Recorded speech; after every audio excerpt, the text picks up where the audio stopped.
What's happening? Andy here. I am joined today by Preston and Hunter of DOCUmation. How are you guys? What's happening? Oh, Hey we're Andy, how's it good. going? Good to Thank you see for you. Good having to us. see you. Great. Well, thanks for coming on. Good to see you guys. I thought maybe you guys are one of our newest sponsors of the newsletter and our website, Industry Analyst. And we wanted to kind of check in and find out who is DOCUmation, get a little bit flavor behind your story, and just find out where you came from and where you began. So we'll start with you, Hunter. Why don't you tell us a little of your background, and then we'll go to Preston, and then we'll have you guys bounce back and forth and give us a little bit of the history. Yeah, well, we're so darn close in age. Much of the history is the same. Both of us, born and raised Texans with a stint in New Mexico, but we started as little kids, like many do in the industry, working at our dad's companies in New Mexico. And we got to do deliveries and sweeping warehouses and all Yeah. the fun grunt work. And um, our first year, both of us, we got to begin at 12, and we were only allowed to do half days because our parents were worried that that'd be a long day, and we just loved it. And then once we turned 13, from those summers on, we got to work in the warehouses and just loved getting paychecks and money, and learned real quickly that taxes suck and seeing our little. Hunter's acting like we were paid though. We weren't paid till I think our HR manager forced our father to start paying us. She called it child labor. And Yeah, then Yeah, I that's my right. dad did the same thing. He paid me in sandwiches. I used to come in and run these reports on this super old Canon a million years ago. So you guys, this is your dad's place, and where was this? This was in Texas. You're in Texas now. We're in Texas now, but this was in New Mexico, Okay. a few branches throughout New Mexico. And we actually, I forget, even started earlier. We were the janitors after church on Sunday for always, and that was not paid either. But, anyways, always been around the industry. And then when we went to college, working on summer internships and loved it. And then, graduated one day, moved the next, and started working at DOCUmation the next day. And so Flew when did by. DOCUmation start? Give me the when did you guys officially begin as DOCUmation? yeah, so I'll chime in on that one. The company itself was formed in 1990, Hmm. originally as kind of like a small Xerox agent. Our grandfather acquired two companies, XCS here in San Antonio, and another company called Copy Distributing of San Antonio, merged them together in 1997 to form DOCUmation. So our company history goes back to 1990. Um, for a lot of our customers, some of them from Copy Distributing, some of those clients go back to like the 80s that have been clients of ours since then.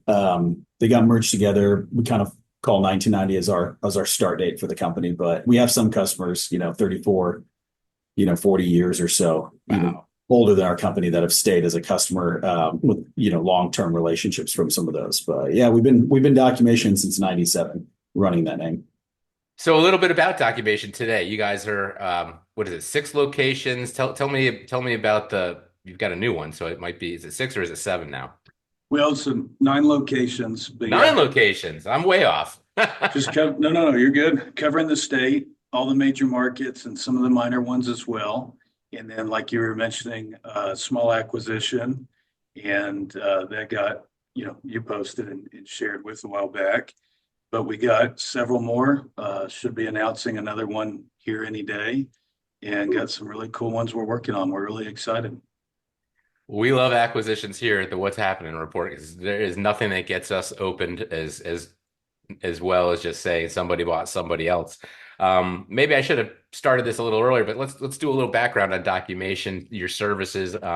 Obviously, copiers. That's kind of the core that brings us all together. But what else do you guys do, and do you cover the same things in each of the locations, or is it location by location? Is it still Xerox? Who are the brands you carry and Well, so same on each and every branch, same processes, same partners, all the above. But after print, the next we started was when Preston started it back maybe 12 years ago or so, was our IT division. Hmm. And that's been the most significant growth. Last year, we had a 53% growth in that division. So we absolutely love it. I'd say finally figured it out. It's a whole different beast than the other services, but we cover you know, solutions and software and smart boards and all the other, you know, main services within technology. Our main partners are Ricoh, Kyocera, and Xerox. And then we, of course, carry Canon wide formats and some of the minor ones. What am I missing, Preston? Kip on the print side, IT side, Datto, Fortinet, Dell. Those are probably our big partners there. 100 Miss Phone Systems. We launched that about 2 years ago. We now sell and service phone, voice over IP. Intermedia is a great partner there to work with. Solutions, the full gamut, PaperCut, best friends over there, ACDI, such a great company to work with. CopyTrack and DocuWare through Ricoh. It's a fantastic workflow solution as well. Yeah, we know most of these guys very well.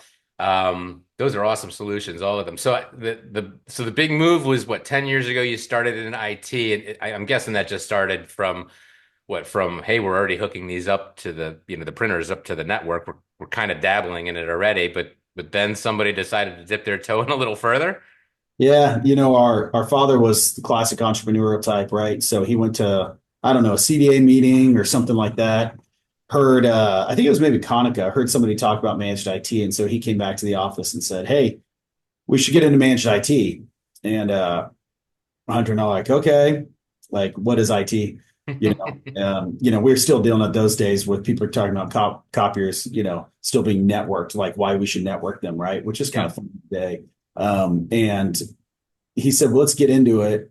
And we're like, sure. And he looked at me and he goes, well, you liked computer games back when you were in high school. Why don't you start it? You can figure it That's out. how it happens. Yeah. And it's like, we just die laughing now, our actual IT engineers that know what they're talking about. I think that's the funniest thing in the world because, we were so young and dumb. We had no clue that was such a horrible idea because that we survived. Luckily, we didn't thrive till we actually brought in the right resources that have an IT background. And Well, that's the thing. A lot of companies start in this and they know it's not going to be easy, but if you don't get the right expertise around you, and you can lose money for a long, long time before you figure it out. And we've seen a lot of dealers you pull back on it and scale it back and say, you know what, we're going to focus on, print. And even though print is, slowly going down, I think it's great to diversify what you guys are doing. And certainly, if someone's happy with you for the copiers, it's a really easy conversation to start talking about,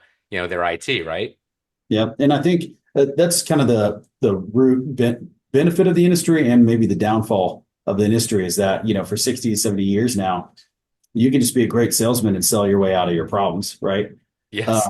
And when you do that in IT, you're just going to sell your way into more problems. Yeah. You can't outsell an IT problem. You have to out engineer it, right? And it's a totally different beast. You have to have the right talent, the right people, and the right service execution. And we feel like we cracked that code a few years ago, and we're really thrilled now. It's still our fastest growing division for our company. And So let me ask you this as an ex-copier person, right? Because I would go in there and tell the customer, I can do anything you need us to do. We will, and then we would, and then you come home and you figure it out. But that was just copiers and, printers to some extent, right? What happens when a salesperson just comes back and promises the moon and the engineers get involved? Is it a different selling process?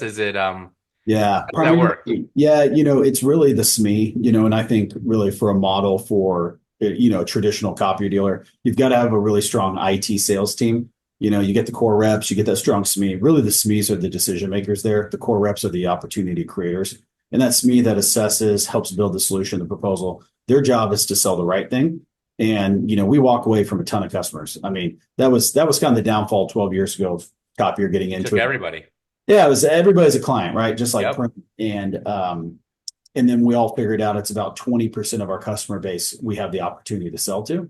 And surprisingly, today I bet you half our customers come net new to DOCUmation. The other half still come from our customer base. But I bet it might be more. What do you think, Hunter? More than that, 75% are net new opportunities to DOCUmation, and the copiers now follow later, right? It opens many more doors, but it is the riskiest thing you're going to do, I think, in the industry. Other than that, and Well, let's talk about that. It's terrifying to me, and I don't know how or even why any of you guys even bother with it, but just every time I read about somebody getting hit with a hack or ransomware, if you were my security company and I get hit with ransomware, guess whose fault I think it is, yeah, right? yeah. And What so am I paying you for, right? So how do you sleep at night? You know, for us, it's really the technology stack, I think, is the most important thing that you're dealing with. Who are the manufacturers? What are the products that you're providing? I mean, we all know that ultimately the biggest risk for running managed IT is The you could people, destroy right? their entire, yeah, people, and you could destroy their entire environment. You destroy Yeah, the bring yeah, them back up, they could lose their business. On the print side, worst case scenario, you replace a copy and it costs you some money, right? yeah. And so, pros and cons to both, though, right? Because there's more opportunities to be a strategic partner on the IT side, more consultative inside of their business. It's just a different conversation that you're having. And so, different relationships, those customers rely on us more and they interact a lot more with us on the IT side. And so, our opinion is, if you're going to go buy a car dealer, are you going to run it like a Copier dealership? Absolutely not. It's a different industry. We should not treat IT any differently. It's not a tuck in. It's not a tuck under. It's not, we can use our own same resources. It's a totally different industry that you have to treat like a very special beast, right? As Oh you get. yeah. Oh yeah. Well, and a big part of that security has got to be, I'm gonna guess, right? Training the people and how to not answer emails and click on things they shouldn't click on. So, because you named a lot of the companies you work with. You've got, tip top, button down, you know, blue chip technology that you're representing. Um, you can keep them patched, you can keep them up to date, but the one thing you can't control is what? Their people. And Right. so, um, what do you do to educate them? What's your process like to just try to minimize? Because that's where it's going to come from. It's not going to come from, most likely not going to come from you guys, not locking the customer down. It's going to be from someone doing something they shouldn't have done, right? Correct. And probably, most likely the weakest point is the end user. Yeah. And, a lot of us don't think about it, but the manufacturer as well, right? So vulnerabilities in the solutions that you're losing, Fortinet, Datto, Dell, um, we had extra layers of cybersecurity like Sentinel-1 in place to be able to help just have another check and balance. But really it's either the end user, it's your own internal employees accidentally doing something wrong. They're all human too. They can't be perfect. And so, it's a complex set of checks and balances, making sure we're always double checking what somebody else is doing to make sure we don't accidentally do something that's detrimental to our client. Do you have programs that actually train the people that work for these companies too? How to avoid phishing? Do you actively test We've them? I know tried. my wife works in a school district, and every now and then they send out an email trying to get them, right? Yeah.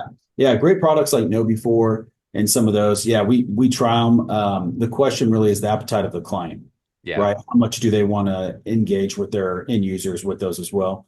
Right. How much do they want to do the phishing tests? And then, most importantly, do they want to pay for it? So, I'd like to say it's forced in our offering. It's not yet, but I think that educational awareness and standards is super important to have as well. We do it internally here at DOCUmation. I got caught by one of them just, 2 months ago. And Yeah. I'm surprised because I'm like, I'm very well versed in the IT, almost everything. I'm just not an IT guy by nature. And I was like, this one was really good. And I still clicked on it, and I was like, that was done well. So I think it's They're getting more and more clever, and it's there's lots of different ways that it can happen to you, but one is just bots, and I think those are pretty easy to, at least at this point, to identify. But the ones where there's somebody getting creative and physically looking into your information and crafting an email.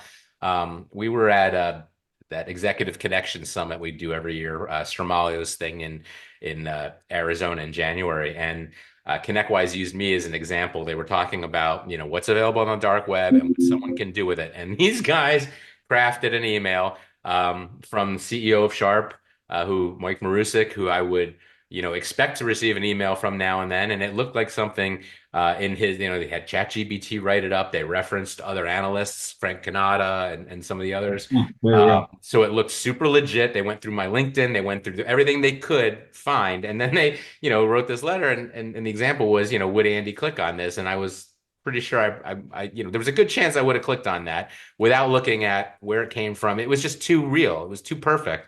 And then of course he clicked a button and then did the same letter in Snoop Dogg's voice, which was, a totally dope meeting that he wanted to have with all the analysts. And it was very funny, but it was super scary. They had pictures of my house on there. Yeah. They had Everything. pictures of the inside of my house because Zillow, I bought this house and it was on Zillow. So all the pictures that from the people we bought it from, like everything, right? Everything. They sent out a fake Evite, right? Like this is all stuff that this guy found from my, passwords that were on the dark web, and they cut it down there. But some people in the room got an Evite from an Andy event, right? And I didn't even know they were in my Evite because when was the last time you got in your Evite? Like that was something I used 20, 15 years ago. I didn't even know what the password was, but he did. So, that's the kind of stuff you're up against. And like you said, right? I'm an industry person. This is Yeah. stuff I should not have out there, and I'm aware of it. And so you get to that next level where it's just an employee who comes and punches in and punches out every day, and they've got social media and they're online on Facebook and Instagram all the time. They don't know, you know, how tough the phishing has been, how proficient these guys have Yep. become. Yep. It's no longer a Nigerian prince. It's really legitimate, and really the financial fraud is probably the highest one, right? Especially within accounting teams or our old CFO. She used to have a blast with these fraudsters. She would reply to them and mess with Yep. them. So she would reply and like lead them along, acting like she was about to wire them stuff, and she would have said, "Well, if they're wasting my time, my turn to waste theirs, right?" And so she would go back and forth with them. She had a chain of one of them where she went, weeks just making up stuff. She was just acting incompetent, confused, and Yep. the guy finally got fed up enough with her that he responded and chewed her out in an email, and she just laughed it off. So I thought that I've was seen videos like how that. nice of her, right? Yeah, it's that's funny. That's funny. But you know what? Good for her for, Yeah, wasting somebody else's time. And just waste uh, their time. They're wasting ours, right? They thought they had a hot opportunity. Instead, she was just dragging them along the whole time. yep, yep. So you've got several locations, a bunch of, not, what is it, 9 you just said? You've got, let's shift gears and talk about where we're going with this whole thing. I did pick up on the fact that you said you've got another acquisition coming shortly. You mentioned acquisitions with an S at the end. So let's talk about where DOCUmation's going. Are we staying in Texas? Are we going coast to coast? Are we going where are we going? Well, Texas is bigger than many countries. So we have endless land and opportunity within the state. And, there's reasons that there's all these jokes about Texas and the personalities that come from Texas because it's a unique culture that comes with the state. So it's really a gift for us, and we're good at what we do in Texas. But we would not recognize the culture of other states, and for sure not have the same success that we have in the state that we know. Yeah. And this is plenty. We can grow infinitely within the same state, and it's our backyard. And Preston's said before, Texans like working with Texans. So when a New York company, private equity owned company out in old West Texas or East Texas or wherever it is, they're not too excited about sending money outside of the state. So yeah, plans are to continue to dominate the state and be in every county in the state. And it's plenty enough for us long term. We've got like 30 more years. So this can go forever. I agree. I agree. So what are you looking for in dealers that you're targeting? What size? Are there certain brands? Are there certain locations? Where are you guys looking to move in Texas? Well, and I think if you don't mind me adding in there on the acquisitions, it's not, so much that we're in the acquisition business. For us, it's more of why Texas. It's where can we provide exceptional service, right? What markets, what counties? It doesn't make sense for us just to be as spread out as possible to say we cover every county, because how many have done that, right? Take like, some of the manufacturers that are really struggling right now, like Xerox, right? Yeah, they could be in every county, right? They had a Xerox agent there in every county in America.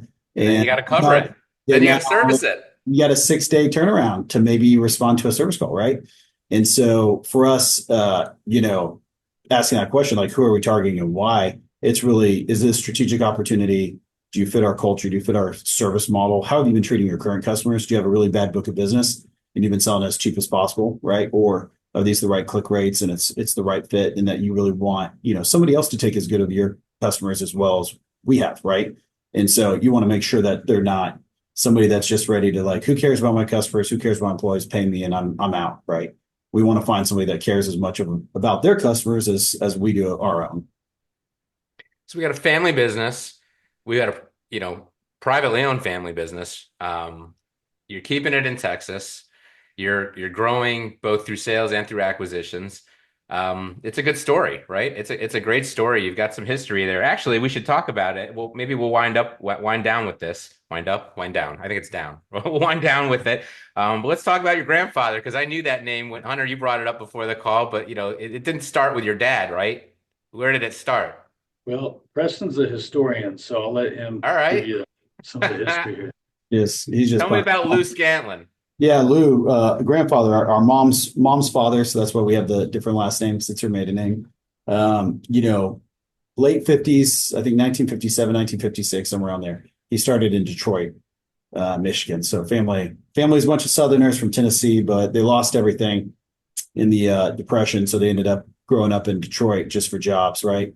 And that's where he had a really unique opportunity to work at one of the first copier manufacturers in the world, right? There at 3M in the 50s, and really struck out on his own pretty quickly with a friend to start wholesaling copiers, right? And eventually that turned into for him, as he claimed, this first independent plain paper dealership in America. And so he always jokes, well, there's nobody else alive to contest him anymore, that he's wrong. And so, he says he's not sure if anybody else is alive that wants to say, no, they were first, go ahead. But We'll give it to him. there was We'll a give it to him. thermal, he says there's a thermal copy dealer that opened before him, but he says he's the first plain paper. Nobody else had opened a plain paper dealership back in the day. So Can you imagine what it must have been like? I mean, talk about the Wild West where there are no dealerships. This technology just comes out, and you're just like, wow, yeah, people can make copies by pushing a button. I mean, we take that for granted now, how just what a part of everybody's workflow that is and printing and just but back when he was doing this, he must have his head must have exploded when he walked into 3M and saw what they were doing there. yeah. He says, they were selling, in the late 50s, early 60s. I think they were selling the paper at 55 cents a page That was back then, for the paper, just for the paper. not the labor. That's Oh not my parts. gosh. That's not, 55 cents a page because of thermal paper, right? Like it was just very different than it is today. But Yeah. man, what is that? $5 today? I mean, $10? I mean, Gotta be. It's gotta be after it's gotta be COVID, fun. after COVID, it's like $30, right? Yeah, That's right? Everything's up. really expensive, Um, but. so what did he do with the companies back then? Because he started something up. It was where was Yeah. the first location? Yeah, first was Detroit. Uncle got pretty sick when he was younger. He had some breathing issues, so they told him you got to move to Phoenix into a dry climate, or your son's not going to survive. Right? This is pre-great medical treatment back in the day. So they packed up, moved to Phoenix within a few days. Took our mom and our uncle to Phoenix, and then he opened a dealership there called Unicopy. And so Unicopy was probably one of the more popular names that a lot of, especially if you're older in our industry, knew all across Arizona, New Mexico, Oklahoma, Texas, kind of the South, all the way up to the Carolinas. Wow. And a lot of those Unicopies, he had a lot of partners at all those companies. That was kind of his model, was a majority minority partnership where he would bring in partners to each Unicopy.